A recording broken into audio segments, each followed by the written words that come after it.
Well, Jim, you and I have been talking a lot about all the great opportunities there is to work, within the HVAC industry. So if somebody's watching this and they're thinking, okay, I want to do it, I want to make the jump.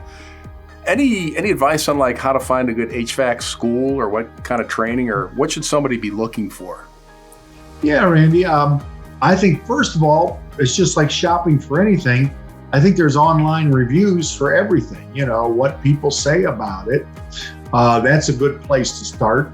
The second place to start is depending on where you're hoping to work, maybe a local contractor, give them a call, ask them what they think of the school. I mean, this is where the local contractors are hiring is out of these schools. Yeah, and they'll tell you which ones they believe in or which ones they think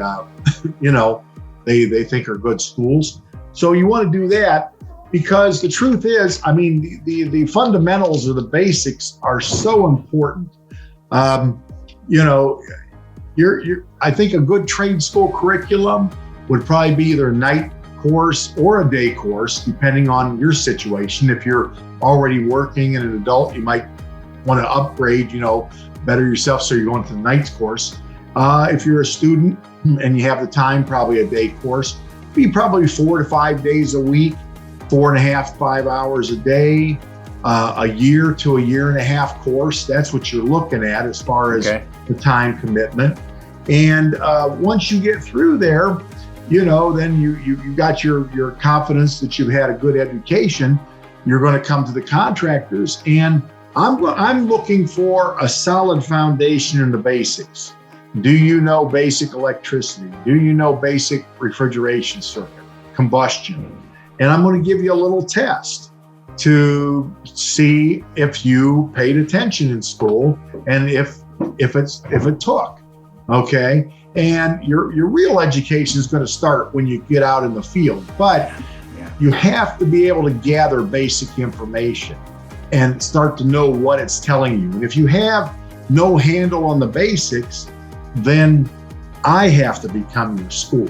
And that's really not where we want to be. We want to take somebody that's got a handle in the basics, and we can take it from there and grow on it. Okay.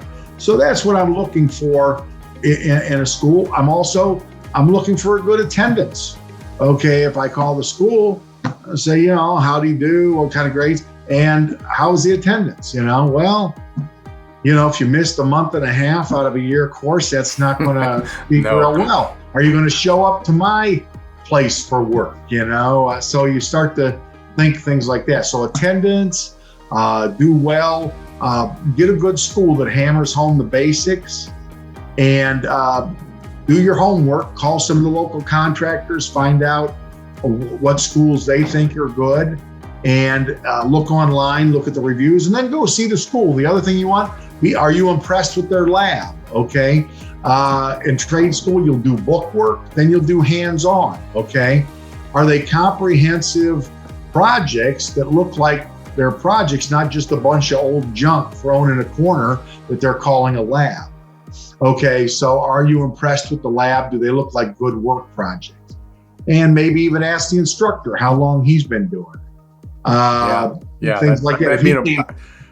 That'd be an important one too. And I imagine having, make sure even the lab, it's like some of the, newer equipment or newer types of units they'll be working on too. Yeah, exactly. Those are all good things. So when you get all the information, you'll make a good decision and get a good schooling behind you, which is the basics or the basis for your career. And you want to get that one right. Well, hey, listen, if you've been listening to Jim and you're gonna find yourself a decent school, just remember you gotta do your homework, as he says. Because if you call on Jim for a job afterward, he's going to check up at your school to make sure you're actually heading to classes and such. So, but a lot of good advice there, Jim, and hopefully you found some good help listening to this. If you'd like to see some more videos like this, head to the website fourcoreheating.com.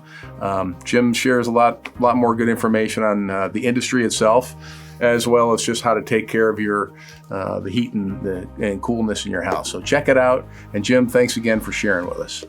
Thank you, Randy.